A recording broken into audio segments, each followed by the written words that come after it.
Getting ready for the beginning of our construction season. So we have our Taxiway Bravo South project that'll be kicking off in April. And we're very excited about this project. It's a $32 million project that has 5 different funding agencies, including FAA, who's funding approximately $12 million towards that project. So thank you, Colleen, to you and the team at FAA for supporting this. We also have funding support from the Air National Guard, the Governor's Military Task Force, MassDOT Aeronautics, and the City of Westfield. So we're very excited about that. It's a 240-day project, so we'll be working throughout the whole spring, summer, into the fall on that project. As some of you may know, the Air National Guard had their EIS public meetings over the last 2.5 weeks. This week we had the in-person meeting up at the Westfield Intermediate School. We had over 150 people attend. Good. So the public had a chance to comment, look at the environmental impacts of the proposed fighter conversion. We anticipate a record of decision on the environmental to be completed by the fall of 2024. So we're looking forward to that piece of the process be completed.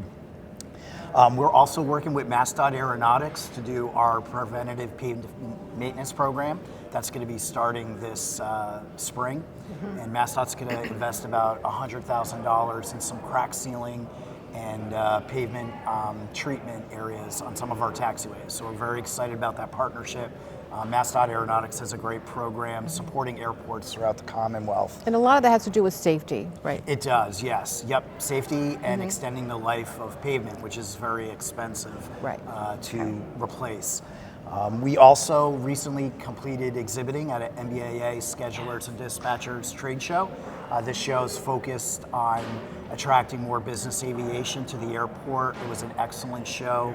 The airport exhibited for 3 days, and it was in Fort Worth, Texas. So we got back late last week from that, and looking forward to seeing the benefits of additional interests and activities at the airport from that. And lastly, our Western Mass Right Flight program, made up of 7th and 8th graders. Those students, about 100 or so, are almost at the end of their 13-week class program, and they're going to start flying out here later in April. So we're excited about that, and the Western Mass Right Flight does a great program showing 7th and 8th graders the opportunities in all career fields in aviation. So that's our update, what's going on here at Westfield Barnes Regional Airport.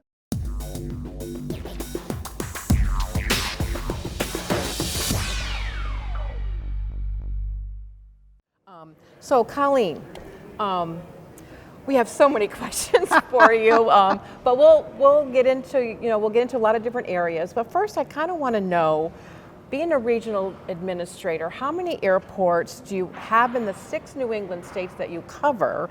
And it's a 2-part question. And what do you feel are the biggest challenges being a regional administrator? So there's a lot of airports in New England. The 6 New England states is 867 airports. I did not know that. 867, can you believe that? So that includes commercial, public and private airports. As far as the FAA and our involvement, there's 105. So out of that 867, 105 are what are called part of the NIPIAS. So that NIPIAS is the National Plan of Integrated Airport Systems. And that's a system across the country that connects communities, small communities, regional airports, large commercial airports. And FAA provides funding to support all of the NIPIAS airports. So we provide grants, for example, the project that Chris talked about, to all commercial service, reliever, and select public-owned airports. So, second part of your question, challenges. So as a regional administrator, I'd say, my biggest challenge is balancing the concerns of communities that are located in close proximity to our airports with the support of the airports themselves and the support of aviation. So for FAA, our mission is to provide the safest, most efficient aerospace system in the world. So, of course, we love aviation and we want aviation to thrive, but we want to do it in a way that is sustainable and takes into account concerns by communities that surround our airports. What do you feel are, like, can you be a little bit more specific with some of their concerns? Is it just noise? It's a wide range of concerns. I would say probably the most vocal are around noise. But also emissions. Oh, correct, yes. Yeah, emissions and light pollution and just generally the business of aviation. And there's, we all love aviation, and I think an airport like Westfield Barnes is great in terms of an economic engine to the community, but it comes with a cost. Yes. And so that would be my biggest challenge, is how do you balance that? And FAA has a lot of programs in place to help balance that. So look like community outreach? Community outreach. We have a lot of research and development programs that we fund, technological improvements to make airplanes less noisy, to emit, less emissions. And as a whole in the U.S. aviation system, the Department of Transportation Secretary has announced a goal to get to net zero emissions by 2050. So for the whole aviation system. Is that attainable? Do you think that's attainable? Is it I aggressive? think it's attainable, but it's very, very aggressive. Very aggressive. Yeah. Is that going to be tying into electrification? It is. It is. That's a big area of growth, and new research, new development, new airplanes, electrification from a perspective of just vehicles, on airport support equipment. Being able to charge inside the fence and outside the fence, and have systems that support, your own personal vehicle outside the fence, as well as supporting perhaps a new electric aircraft, which are coming down the pike. There's some flying right now. I'd like to give a shout out we have a local municipally owned gas and electric company. So we have a good working relationship with them because it's different for a municipally owned electric company with the challenges of having enough energy supply, because it's different for municipally owned. And I think there's 41 in Massachusetts that have that challenge. Yeah, I'm not sure if we would have a direct role, but with our support of the airport and ensuring that the airport layout plan has kind of that future look towards what does the airport want to do in terms of electrification. It would, we know that local electricity supplier is a key stakeholder, and we would encourage the airport to bring them to the table and be part of the process and looking to understand what the needs are of the future. And as you know, you've been to the our MAMA conferences. Electrification is a hot topic, and it's coming. So we need to have these conversations and these partnerships and collaboration. So we're all excited. Yeah, and we're working with Westfield Gas and Electric. Yes, we are. We're looking at a 10 megawatt solar facility here, and we've met with the general manager, Tom Flaherty, and his team. So it is a very collaborative effort, because a lot of these electric charging stations, both landside and airside, require a lot of power. So I think we're ready to take a little bit of a break. You're watching In the Air, On the Air, and we'll be right back. Pilots should consult their performance charts prior to any takeoff, but especially a takeoff that's a little out of the norm. Knowing and applying some rules of thumb regarding takeoffs can help you make better initial decisions regarding go or no-go for a particular set of circumstances. Keep watching, you'll see what I mean. Next on 57 Seconds to Safer Flying.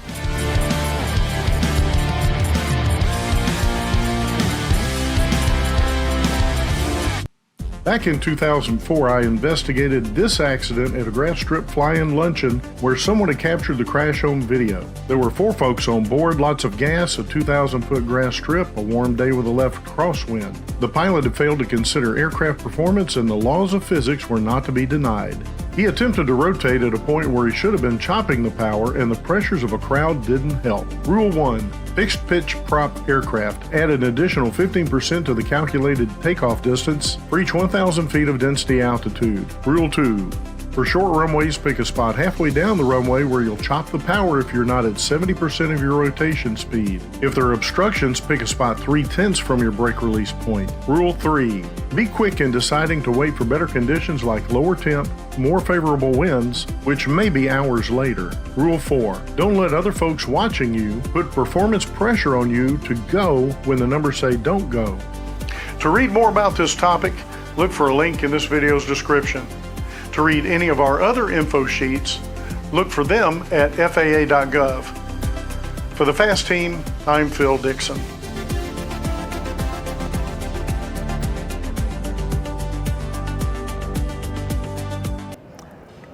Welcome back. You're watching In the Air, On the Air, and we're having a fabulous discussion with Colleen D'Alessandro, FAA Regional Administrator in New England.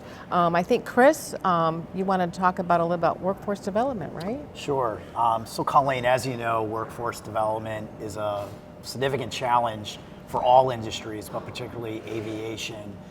I know there's a partnership at all levels, federal, state, and local, to try to improve outreach to get students interested in aviation, but maybe you could elaborate a little bit on programs that the FAA is involved with on workforce development. Sure. So we have a really robust, what we call AVSED program, and AVSED is Aviation Space Education. And right now we have a couple really significant programs, the first of which is the Adopt a School program. And Adopt a School, we are partnering with a school here in Westfield, the Abner Gibbs Elementary School, and that is to get 4th graders knowledgeable, interested, excited about aviation. We provide FAA employees, called outreach representatives, to teach lessons with the school. And we have 6 lessons.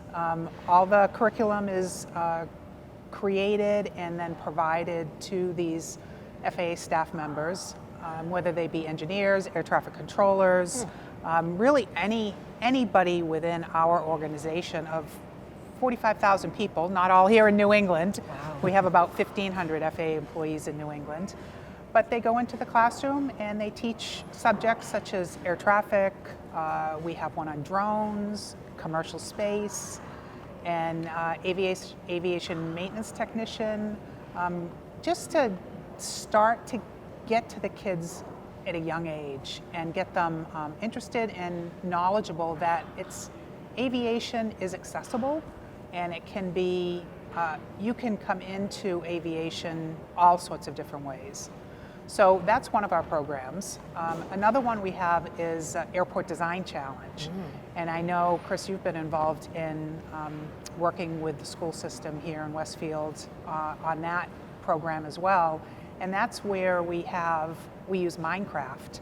So the kids use Minecraft and they partner with a local airport to build the airport in Minecraft, and they compete across the country. And actually, this is a global program. We have students in classrooms across the world that are participating in different categories based on their age and what type of airport that they're partnering with. But I know last year's program, we had homeschoolers, 2 homeschoolers in Maine that won 3rd place in their category. Wonderful. So wow. They partnered with, I think it was Sanford Airport in Maine. So that's a really fun way, again, to get aviation into the classroom. We also support the Real World Design Challenge, and that's a little bit aimed more at high school students and working on a particular real world challenge and utilizing those STEM-based skills to compete across the country. And we provide mentors, FAA provides mentors and judges as well. and that's one of the other areas that we support. So our STEM, Aviation and Space Education program, is really aimed at K through 12, and we try to have different programs that touch on, different touch points within that ages from K through 12. So going back to the high school level program, the real world, Yep, like what would design be an challenge. what kind of a design? I don't elaborate a little bit on that. Yeah, so they can, maybe it's to design a drone that can accomplish a certain mission. Okay. Whether it's, let's say, delivering some sort of emergency medical equipment to, a rural area. So the folks who run the program would create a challenge. Okay. And the kids would then have to design the drone, ensure it can, design it on paper, assure it can accomplish the mission that's been laid out. Interesting. I didn't realize. Sorry, I don't know if you're No, going to go say ahead. that. How when I think of a drone, I think of these little hobby drones, but drones can be quite large. They And I was can. very surprised to see this, unfortunately, in the news, but whatever. But yeah, so it's fascinating how the different sizes that the drones can be and the different purposes that they have. And drones are just, I think, a really great tool for aviation, introducing aviation to kids. Right. Right, because you can buy a drone at Walmart Yeah. for cheap, really cheap money, and it builds kind of basic skills, and it's exciting for kids, right? Yeah, It's more attainable. Yeah. Right, because not all kids. Families have the means to go to Boston Logan and Correct. get on a commercial aircraft, and even Right. when you do that, the airplanes are like off in the distance behind the windows. Right. And drones just are such a great tool to bring aviation to the classroom. Did you have a question, Chris? Well, just to follow up a little bit on the Real World Design Challenge, it is a fantastic program, and I know over the years, MassDOT Aeronautics has been a big proponent to push that FAA program, and several years ago, Massachusetts, I think it was Newburyport High School, actually won the national Wow. competition. The way my understanding works, there's a state winner, and then they have a chance to participate in the national. Years ago, they could travel to Washington, D.C. It was down at the Smithsonian. It was Right. quite the experience for the teams. I'm not sure if that's still continuing, Yeah, I think they still do it. which is Yep. great. So Yep. hopefully Massachusetts will be well represented, but it is an effort. The partnership with FAA, the state, private sector companies, because there's a company that provides the software for these students. They're literally designing a piece of aircraft or a drone for that mission. So it's a great collaboration at all levels, both public and private. So it's pretty impressive.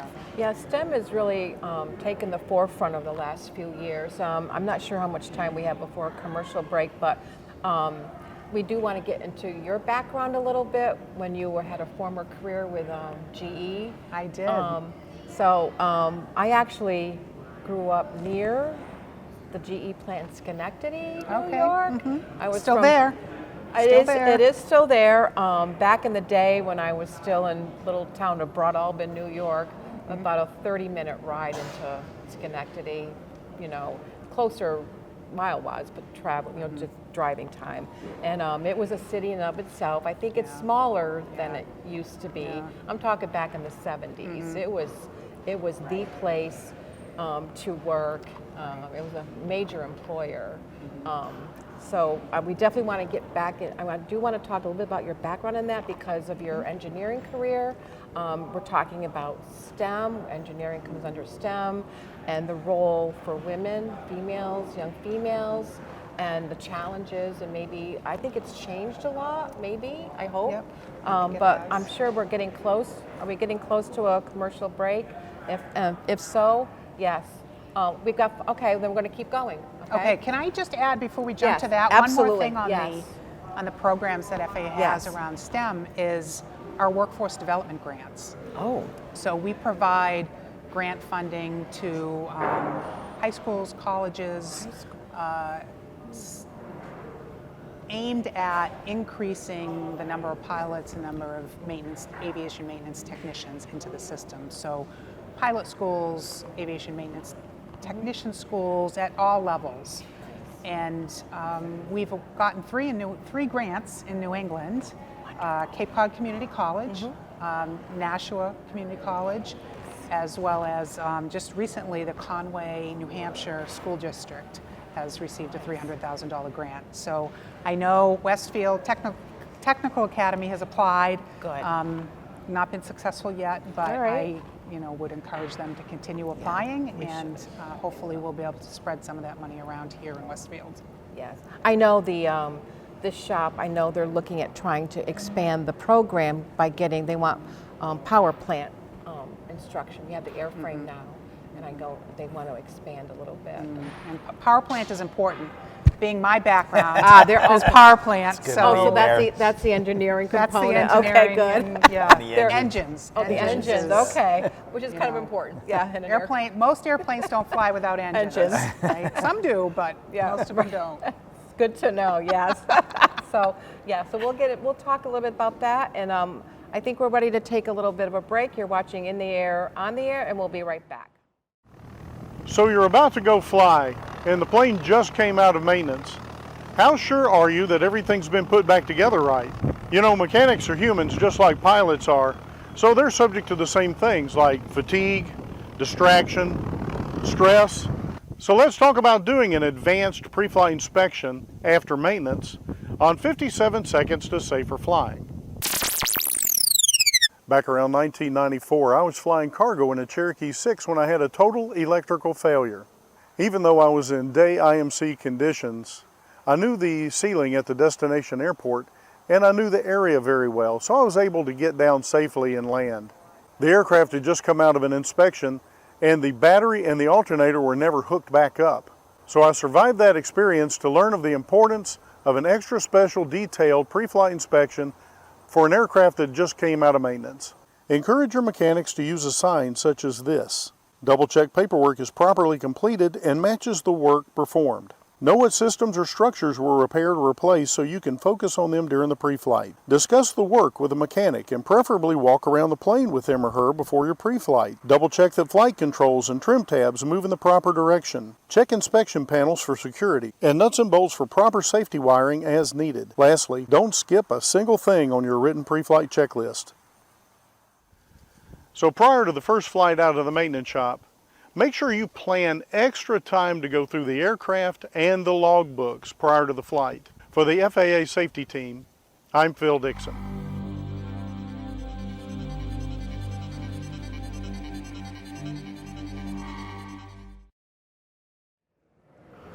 Welcome back. You're watching In the Air, On the Air, and Colleen, we're going to continue the conversation about sort of workforce development in the STEM programs. You have an engineering background, and I'm sort of fascinated by it as a woman engineer, because when I graduated from high school, we were not encouraged to even consider engineering. So I'd like to ask you, how did you get into that career field? Did you have a passion? Did you know that you wanted to do that? So maybe let's hear how that all came about. So I had a physics teacher in high school that was really supportive of me and my ability to do physics and math, and I liked analytics, and he saw that in me. Wow. And I think that's a big part of where it starts, is getting the support, whether it be from a parent or a trusted adult or a teacher. Mm-hmm. So I had that support. I had also an uncle that was in the Navy, and we didn't have a lot of money to go on vacations as a kid, but what we did do was we visited him. He was stationed in Newport, Rhode Island, and we lived in southern Mass, southeastern Mass, and we went down to visit him and see his ships, and we got to get out, and I always saw the helicopters on the ship, and that just fascinated me. and all the technology and the bridge of the ships, and so that really sparked my interest in engineering. You know, and I happen to be good in science and math, and so this physics teacher of mine encouraged me to apply to WPI, so Worcester Polytech, and to get into electrical engineering field. So I did. I was accepted, and I did my undergraduate degree at WPI. And as part of that, I was in what was, I would say, kind of new back then, but a co-op program, right? So we had opportunities to get out and actually get hired by industry. I did a co-op assignment with GE. Ah, there you go. And I did that in my junior year. And then when I graduated, they hired me full time. And I got hired into their, what they call their Edison engineering program. So it's a development program for young engineers. And they rotate you through a number of different types of positions. Because, you know, coming out of college, you know, I have no idea what do I want to do at GE. So that program did two things for me. It gave me kind of a breadth of different types of jobs, and then they also paid for me to get my master's degree. Wonderful. And I know my parents were happy that GE was paying for that, but that was a great opportunity to go to, I went to Northeastern in Boston and got my master's degree there with a focus in control systems. So how I became a regional administrator from going to school for electrical engineering and control systems is, I don't know. It's kind of an interesting path. I would say the takeaway is engineering provides such a great foundation to be all sorts of things. It teaches you how to solve problems, think critically, you know, analyze things, and you know, maybe that is something that comes naturally to me, but you know, I like solving problems. And so working for GE, I got my master's. I spent 18 years there, and you know, did a number of different types of positions. Eventually moved into management. One of the last programs that I worked on there kind of has a connection to Westfield Barnes. I worked on the TF-34 engines, which power the A-10s. Oh, everybody loves the A-10s. From what I I agree. From what I hear, I don't know personally, but from what I hear, they're just beloved in the military. Yeah. So they were here for quite a number of years. Yes, they were. Yes. And really exciting to work with the Air Force, and then work with the technical folks in integrating a new, more powerful engine to the aircraft. Now, like it happens, the project got canceled. Unfortunately, it never came to fruition. But that doesn't mean I didn't learn a lot of things and enjoy my time working on that aircraft. But so I spent 18 years at GE in Lynn, Massachusetts, most of my time there, but then decided I needed a change. And I had some colleagues that worked at GE that had moved on to FAA. Ah, good. And, Okay, there's the connection. Had the connection there, and decided to apply, and eventually got hired in as an engineer. So, here's a lesson. I started out as an entry-level engineer. 18 years, did all sorts of things, became a team leader, became a manager, was on track to be an executive, and then just got to a point where it was just too much. And I think that happens. You get yourself into a situation where it's not what you want, and it kind of overtakes your life. And at that point in my career, I just didn't know how to say no. I didn't know how to say, this isn't working for me, and working on holidays, and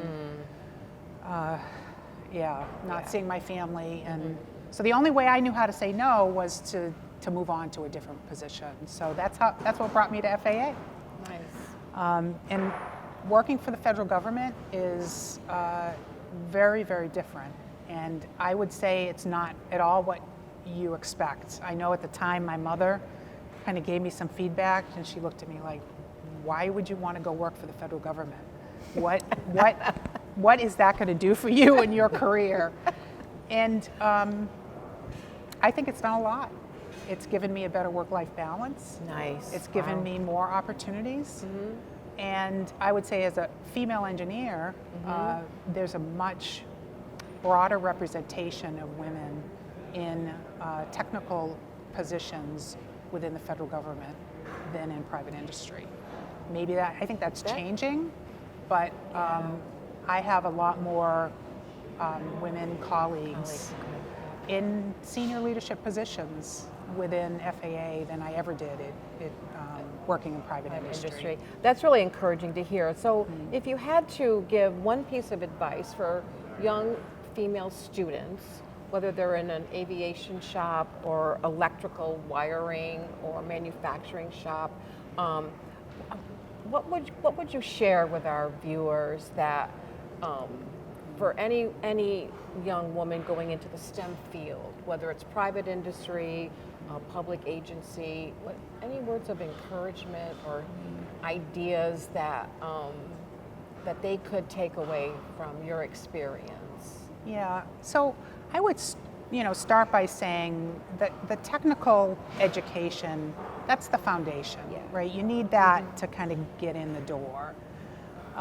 But what's really going to help you be successful is being confident, being able to speak up for yourself, and recognizing that your opinion is just as good as anybody else's opinion, and not feeling like, well, I'm new and I need to kind of sit in the back.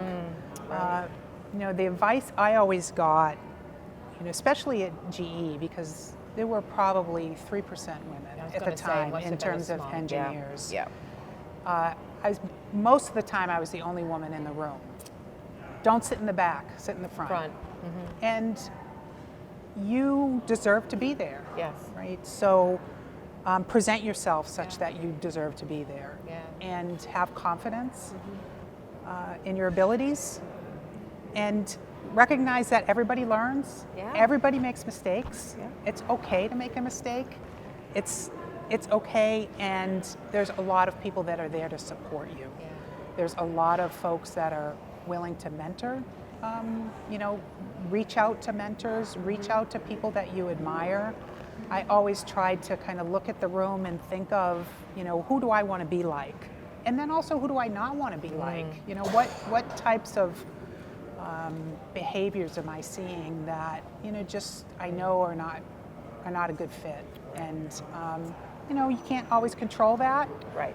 Yep. But you can kind of put it to the side and you can focus on those people that you want to emulate, and then reach out to them and say, introduce yourself. That's always a hard one for me, because an engineer, we're kind of introverts, right? We like sitting behind our computers and doing our own thing, but we all can get out there and shake a hand and introduce yourself. Get out of your comfort zone a little bit. Yep. Yeah, that's great advice. And I believe the aviation shop this year, I think I don't know which class it is. One of them, I think they take 16 students. I think it's split 8 and 8. 8 female students and 8. Wow. Yes. That's amazing. Isn't that wonderful for aviation? So it is.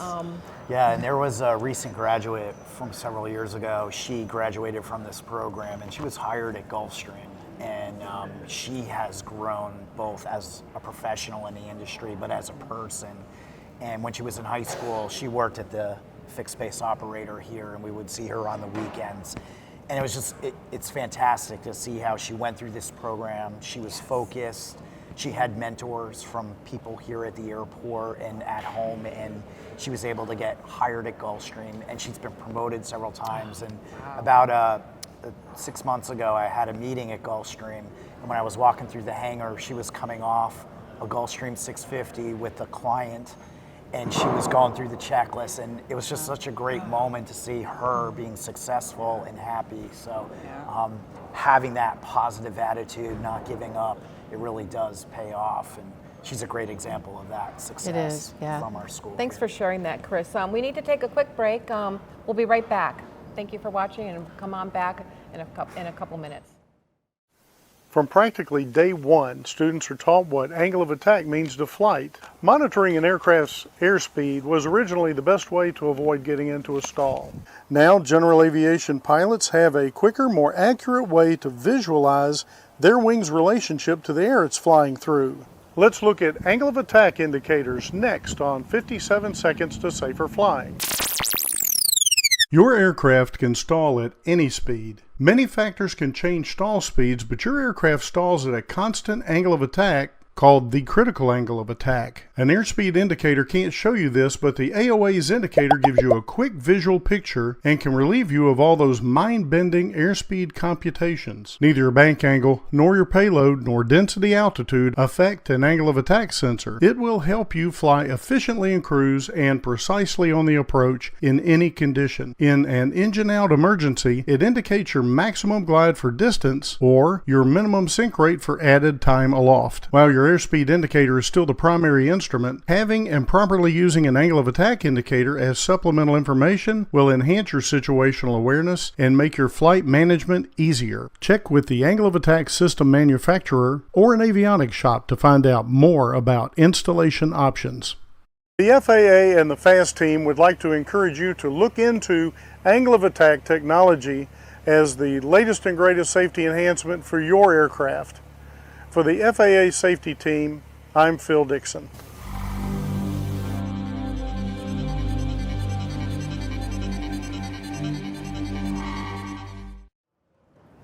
Welcome back. We're watching In the Air, On the Air, our Westfield Barnes TV show, and we're so happy to have Colleen. We're going to continue a conversation with her.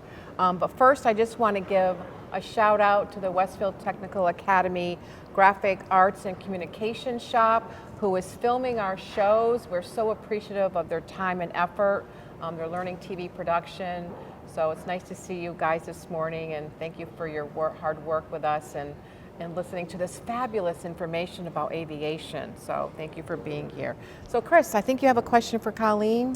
Yeah, kind of following up on Yeah. the role that Colleen has at FAA, but in regards to safety, obviously safety is the number one priority for FAA. It's the same thing here at the airport on a local level. But maybe you could talk a little bit about some of the initiatives that FAA is undertaking to, continue to enhance safety within the national airspace system at airports and throughout aviation. Sure. So we can't talk about FAA without talking about safety. It is our number one priority, and everything we do is underpinned by safety. All the decisions we make, to include our STEM program.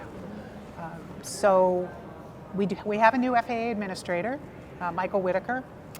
He came on board in October of last year, and that was a bipartisan nomination and confirmation.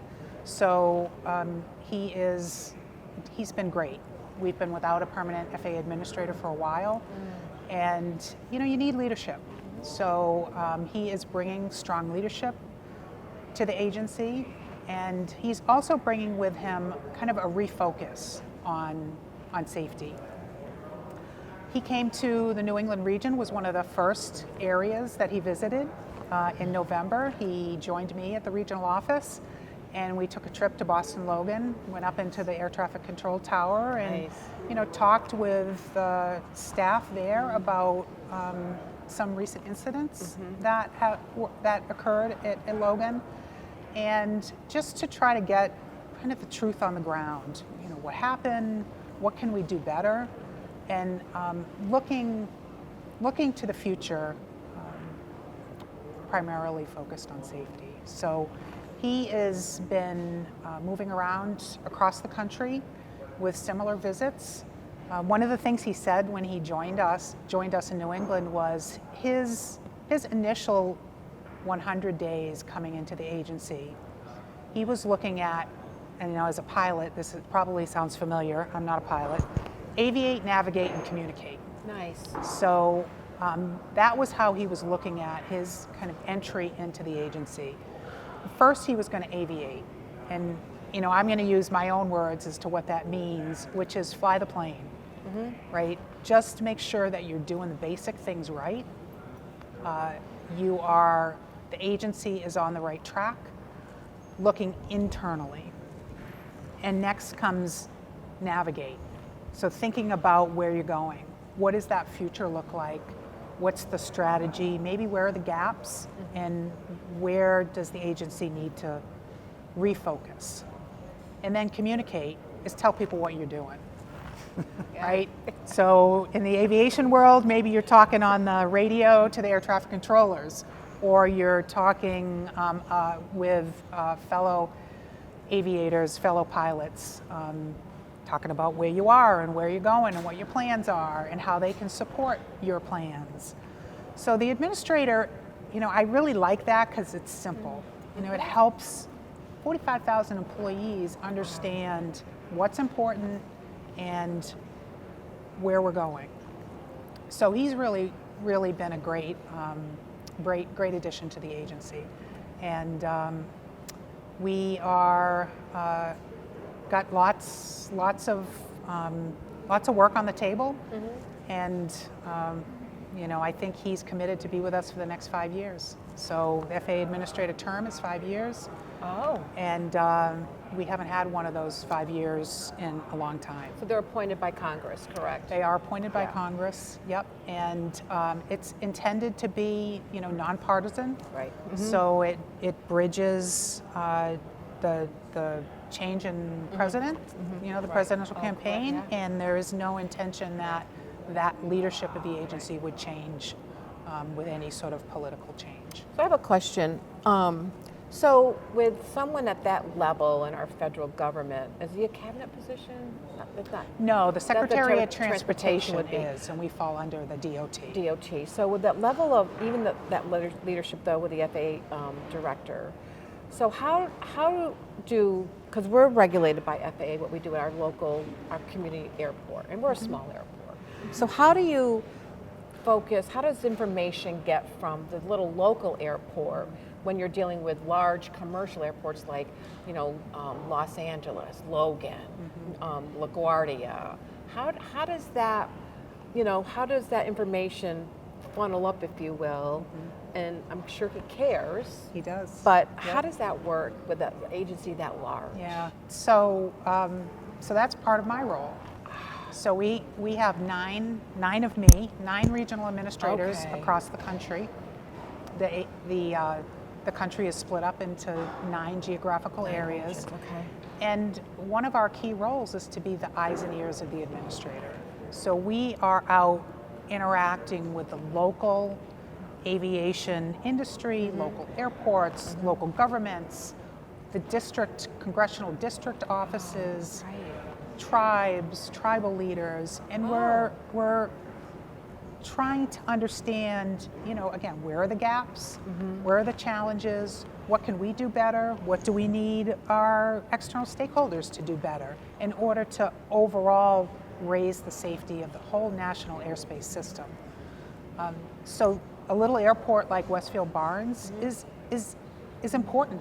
It's important to that overall system. And what goes on here is, you know, it's the safety focus is the same that goes on at Boston Logan or Los Angeles. That foundation is the same. How you might implement it is going to be a little bit different, right? Because you've got different tenants on the airport, you've got different types of operations. Maybe you have flight schools, and you know, the way you manage safety is going to change a little bit, but all of the airports need to meet the same requirements.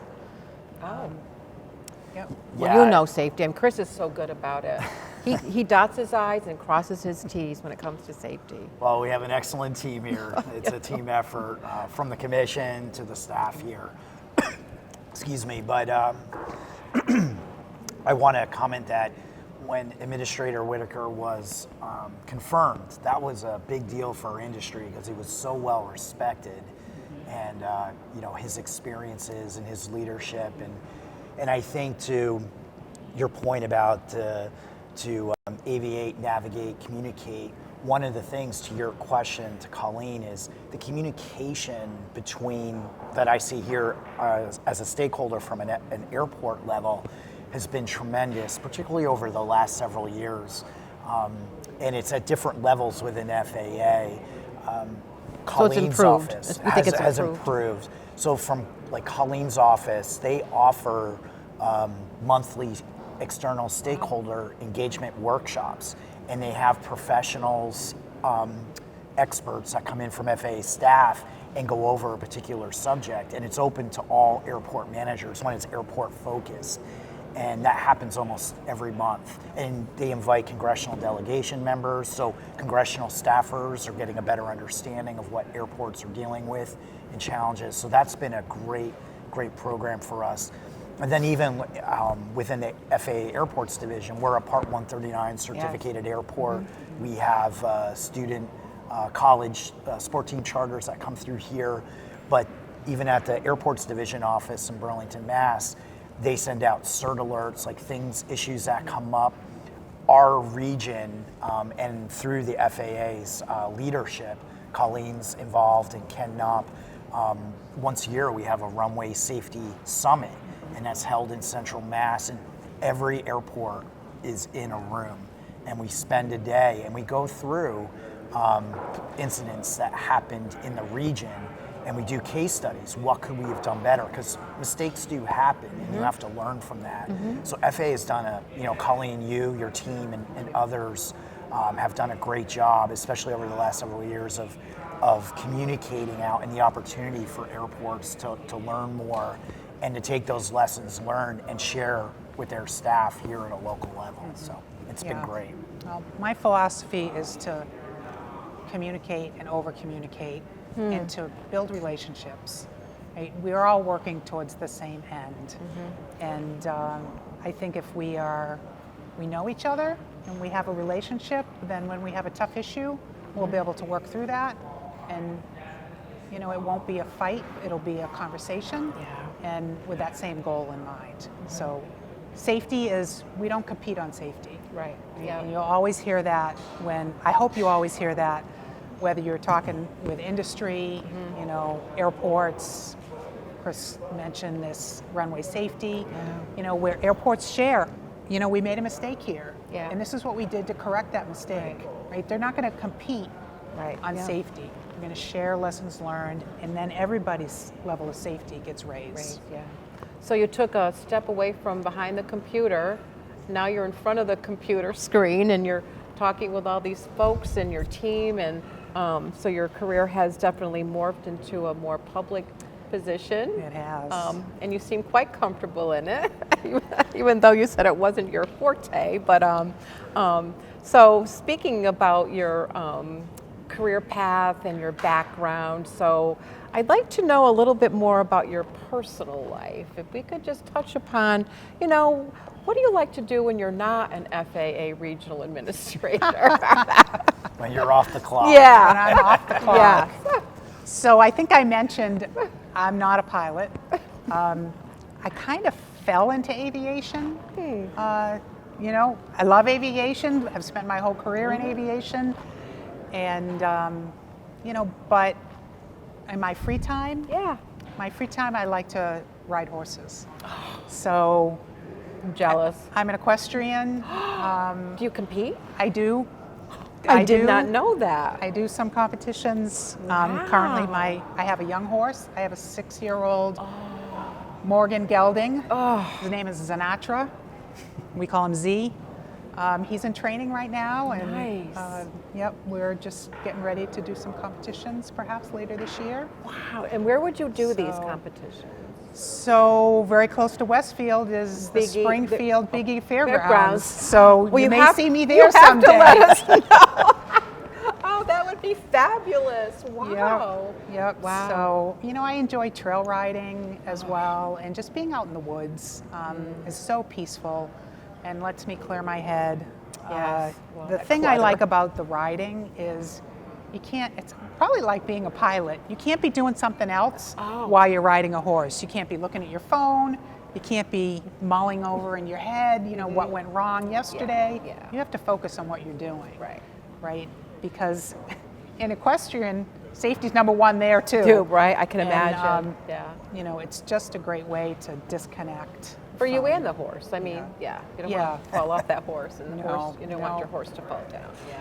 I do have to ask yeah, one question yeah. with the equestrians. So when I worked at MassDOT Aeronautics, Katie Service was part of our team there. She's now the airport director at Cape Cod Gateway Airport down on Cape Cod. But years ago, she used to compete, and actually, I brought my family. We watched her compete at the Big E, and it was really interesting to see. And it's a lot of work and training. Have you ever seen her at an event, or I maybe have you didn't not. know each other? I didn't know she was also an equestrian. Yes, So yeah. I'll have to touch base with her and find out what Yeah. discipline she rides and Right.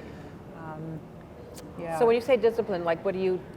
So you have a variety of different styles, like Western, Western or and an English English. style. It's only two I know. Yep, on the flat, which is don't know not what jumping that over is. anything intentionally anyway, or doing jumps or dressage. Oh, that's right. Do you jump? I don't. Okay. No. Yeah. No. I would be. I think that's a little scary myself, but it looks beautiful, but challenging. Yeah. Well, Katie's going to be at the quarterly managers meeting tomorrow. Oh, she so is. maybe Oh, you great. guys There will you have a chance. go. Oh, that's Her great. horse is a little bit older now, Fury. Beautiful horse, and yeah, exciting. She's also competed up at Northampton Yeah. Fairgrounds, right next to Nice, Northampton nice. Airport. Yeah, But yeah. anyways, I just wanted Yeah. to Did you name your horse? No, he Okay. came with that name. Okay. He came with that name. It's usually, you know, it's kind of a like if you got a show dog, there's a pedigree. and- Oh, okay. So his father's name was Bazinga. So I think they were trying to keep the Z. Z, okay. So Yeah. Sinatra. Wow. Yeah. Oh, that sounds. I did name him Z though. I couldn't do Sinatra. Yeah. So yeah. It's a I little- shortened it to Z. Z. That's cute. Very, very cute. Wow. Well, this has been just a delight having you, Colleen, and we so appreciate your time. We know, probably Chris knows more than I do, how busy you are, and we are so grateful for you being here today. Thank you. Thank you so much. Sure. And, It's great to be here. I love doing this with the Westfield Technical Academy kids.